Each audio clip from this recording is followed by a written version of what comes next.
주님께서 여러분과 함께 또한 사제의 영과 함께 마테오가 전한 거룩한 복음입니다. 주님 영광 받으소서. 그때 베드로가 예수님께 다가와 주님, 제 형제가 저에게 죄를 지으면 몇 번이나 용서해 주어야 합니까? 7번까지 해야 합니까? 하고 물었다. 예수님께서 그에게 대답하셨다. 내가 너에게 말한다. 7번이 아니라 77번까지라도 용서해야 한다. 그러므로 하늘나라는 자기 종들과 셈을 하려는 어떤 임금에게 비길 수 있다. 임금이 셈을 하기 시작하자 10,000달란트를 빚진 사람 하나가 끌려왔다. 그런데 그가 빚을 갚을 길이 없으므로 주인은 그 종에게 자신과 아내와 자식과 그 밖에 가진 것을 다 팔아서 갚으라고 명령하였다. 그러자 그 종이 엎드려 절하며 제발 참아 주십시오. 제가 다 갚겠습니다. 하고 말하였다. 그 종의 주인은 가엾은 마음이 들어 그를 놓아주고 부채도 탕감해 주었다. 그런데 그 종이 나가서 자기에게 100데나리온을 빚진 동료 하나를 만났다. 그러자 그를 붙들어 멱살을 잡고 빚진 것을 갚아라 하고 말하였다. 그의 동료는 엎드려서 제발 참아주게, 내가 갚겠네 하고 청하였다. 그러나 그는 들어주려고 하지 않았다. 그리고 가서 그 동료가 빚진 것을 다 갚을 때까지 감옥에 가두었다. 동료들이 그렇게 벌어진 일을 보고 너무 안타까운 나머지 주인에게 가서 그 일을 죄다 일렀다. 그러자 주인이 그 종을 불러들여 말하였다. 이 악한 종아, 내가 청하기에 나는 너에게 빚을 다 탕감해 주었다. 내가 너에게 자비를 베푼 것처럼 너도 내 동료에게 자비를 베풀었어야 하지 않느냐? 그러고 나서 화가 난 주인은 그를 고문 형리에게 넘겨 빚진 것을 다 갚게 하였다. 너희가 저마다 자기 형제를 마음으로부터 용서하지 않으면 하늘의 내 아버지께서도 너희에게 그와 같이 하실 것이다. 예수님께서는 이 말씀들을 마치시고 갈릴레아를 떠나 요르단강 건너편 유다 지방으로 가셨다. 주님의 말씀입니다. 그리스도님 참여합니다. 참 예수님, 오늘 정말 이 복음 흥미진진한 내용입니다. 이 로마 시대를 아우르는 내용이에요. 왜냐하면 이 탈란트, 데나리온은 유대 돈이 아니고 로마 돈입니다. 이 로마 돈, 임금, 10,000달란트, 탈란트, 100데나리온, 용서, 하여튼 로마 역사를 이해를 하면은 이게 너무너무 재미난 복음이고, 예수님이 제가 성경 강의 시즌 1, 2, 3를 하면서 왜 우리가 이 4대 문명을 알아야 되고 그리스 로마 문명을 알아야 되느냐 하면은, 오늘 성서 구절은 로마 문명을 이해하지 못하면 절대 이해할 수 없는 성서 구절입니다. 어쨌든 이 얘기는 나중에 또 하기로 하고, 어제 복음에서는 예수님께서 나에게 죄 짓는 사람이 있다면 증거인 한두 명을 더 대동하고 죄 짓지 말게 하라고 하시고, 그도 저도 아니고 악행이 계속된다면 교회에 알리고, 교회의 말도 듣지 않으면 이방인이나 이 성소에는 이방인이 아니라 다른 민족 취급하라고 그러죠. 세리 취급하라고 하셨습니다.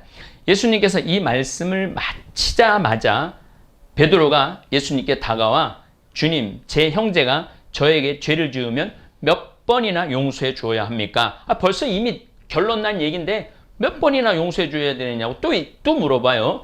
7번까지 해야 합니까? 하고 묻습니다. 아니 18장 바로 앞에 예수님께서 이미 분명히 4번 정도는 용서해서 안 되면 이방인이나 세리 취급을 하라고 말씀하셨는데, 베드로는 4번이 아니고 7번까지 용서할까요? 이렇게 묻습니다. 예수님은 또 선문답으로 답을 하십니다. 7번이 아니라 77번까지라도 용서해야 한다고 말씀하십니다. 도대체 어떤 장단에 맞춰 춤을 춰야 하는지 모르겠는 대답을 하십니다. 어제 강론 때도 말씀드렸지만 예수님을 이해할 땐 그때그때 달라야 하고 아주 넓게 바라봐야 합니다. 왼손이 하는 일을 오른손이 모르게 하라고 말씀하시기도 하고, 너희의 착한 행실을 세상 사람들이 보아 하느님을 믿게 하여라고도 말씀하십니다. 알쏭달쏭 말씀 천지입니다. 근데 예수님의 기본 가르치심은 사랑입니다. 그리고 용서입니다. 사랑하는 방법과 용서하는 방법 사이에 참 애매할 때가 많은데 여기에는 중용이 필요하다는 말씀입니다. 그런데 더 중요한 비유가 바로 뒤에 나옵니다.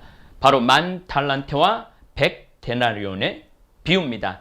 1달란트는 금 본위로 따지면 33kg입니다. 요즘 뭐 금 최고로 금이 치솟고 있죠. 1달란트는 14억에 해당하는 돈입니다. 로마 시대 기원전 49년 율리우스 카이사르가 로마에서 빚이 가장 많은 원로원이었습니다. 그의 빚이 얼마였느냐면 1300달란트 정도였습니다. 로마 최고의 부자였던 카이사르의 빚이 1300달란트라면 지금 화폐 가치로 3조 3천억 정도 단위가 넘는 돈입니다. 이제 제가 로마 시대 얘기할 때 카이사르가 왜 이렇게 빚이 많았는지 이제 말씀을 잠깐 말씀드리면은 여자한테 인기가 좋았어요. 그래갖고 여자가 많았어요.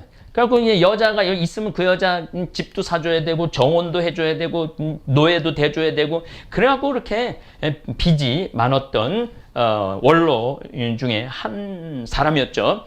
그런데 어쨌거나 1만 달란트라면 카이사르가 1300달란트 어마어마한 돈을 빚졌는데 예수님은 1만 달란트를 빚진 거에 이야기를 합니다. 이 돈은 30조에 달하는 돈입니다. 이 30조에 달하는 돈을 부하 직원의 빚을 임금이 탕감해 줍니다. 예수님이 이 비유 말씀 안에 이미 로마 시대의 역사가 다 들어있는 거예요. 사연이. 그런데 왕궁에서 나가 100데나리온 지금 돈으로 한 데나로 하루 일당이니까 6만 원, 뭐 많이 봐주면 7만 원이라면은 한 700만 원, 자긴 지금 30조를 지금 탕감받고 나왔는데 700만 원 빚진 사람 멱살을 잡고 갑질을 하다가 감옥까지 집어 넣습니다. 주위 동료들이 하는 꼴에 하도 한심해서 다시 왕에게 가서 이 이야기를 일러 바칩니다. 이때 1만 달란트를 탕감해 준 임금이 원래 빚을 못 갚으면은 아내, 자식 다 노예로 팔았어야 돼. 로마 시대 문명 때 다 그랬습니다. 그리고 빚이 많으면은 그냥 노예로 들어가는 거예요. 그 집으로.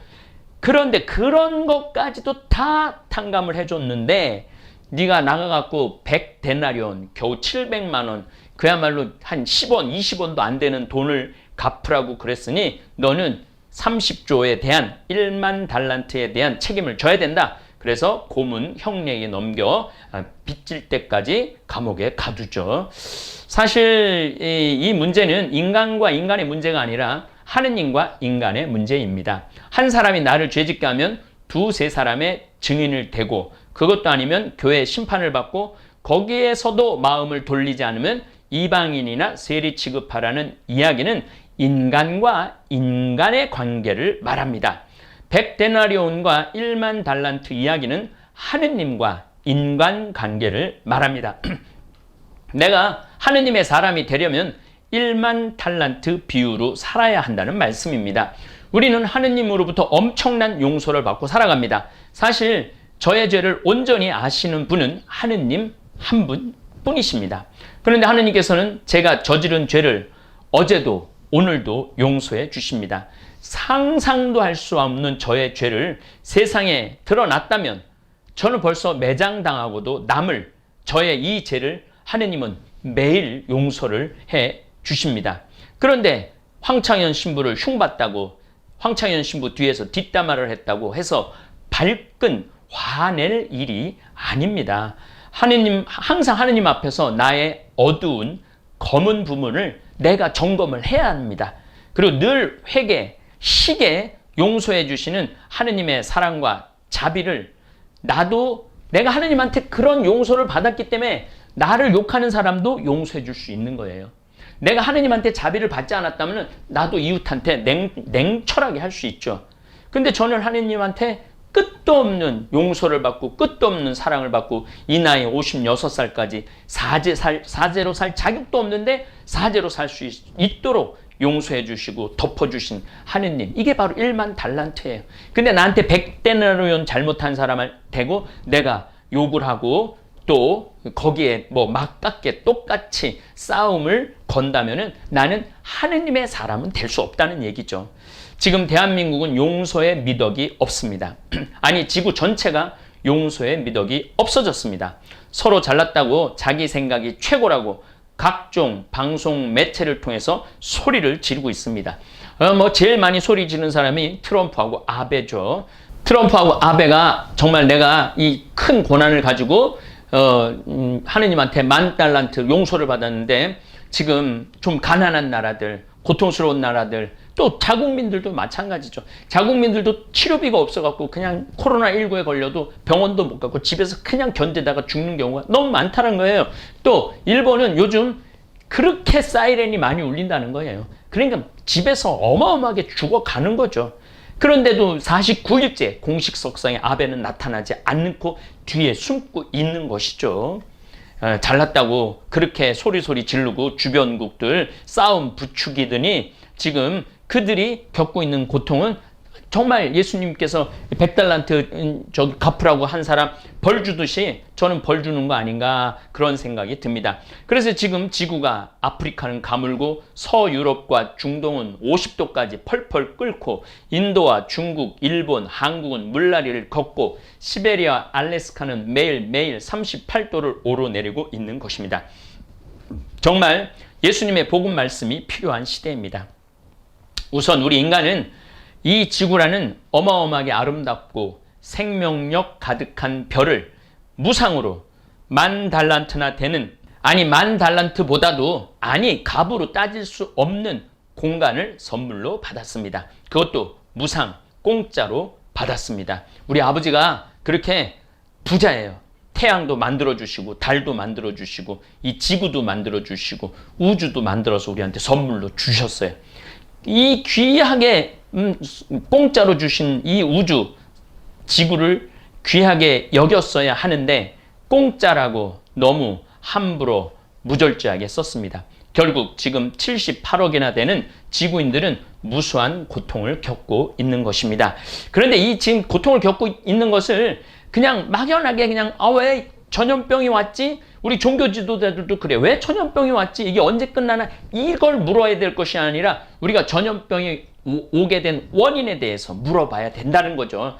정말 안타까운 일은 지구인들이 어디서부터 반성해야 하는지 모른다는 사실입니다. 그리고 어떻게 이 지구에게 반성하고 사과해야 하는지 그 방법을 모른다는 사실입니다. 저는 우선 아직도 개발되지 않은 대륙 아프리카에 나무를 심는 일부터 시작하고자 합니다. 곧 이제 아프리카는 우기철이 시작이 되는데 1,000만 평 되는 카사리아에 나무 100만 그루 심기 운동부터 시작할 것입니다. 이 나무들이 자라면 이산화탄소를 흡수할 것이고 건강한 대기를 만들 것이고 건강한 자연 환경을 만들어 갈 것입니다. 그래서 잠비아 또 중앙 아프리카 이곳은 더 살기 좋은 공간, 그래서 사람들이 그곳에서 행복할 수 있는 공간으로 조성하고 싶습니다. 코로나19만 아니었어도 지금 잠비아 카사리아에 가서 나무 심기를 이제 우기가 시작되니까 시작했을 텐데 아쉽습니다. 그 대신 김종용 프란치스코 신부님께서 저 대신 나무 심겠다고 편지를 하시니 그나마 위안이 됩니다. 사랑하는 다볼산 사이버 성당 교우 여러분, 여러분들은 10,000달란트 은총을 받으신 분들이고 이 10,000달란트를 또 어려운 이웃을 위해 나누는 분들입니다. 이번 음악회 보내주신 봉헌금은 너무 많이 보내주셔서 제가 어제 미사에 봉헌을 보고 드릴 때는 2천만 원 정도 들어왔다고 그러는데 하루 만에 500만 원이 더 들어왔어요. 그래서 2,500만 원이 들어왔습니다. 그래서 미카엘의 집 동네 한 끼밖에 먹을 수 없는 그 300명 명의 아이들과 라파엘 후천성 면역 결핍증 걸린 아이들의 양육비와 예쁜 옷과 여행 보내주는데 사용하겠습니다. 다시 한번 잠비아 자선음악회 많은 후원을 보내주신 우리 다볼 사이버 성당 교우 여러분들한테 감사드리고, 여러분들은 10,000달란트를 하느님한테 받았고 그 10,000달란트를 이웃에게 나누는 하느님의 사람들입니다. 감사합니다.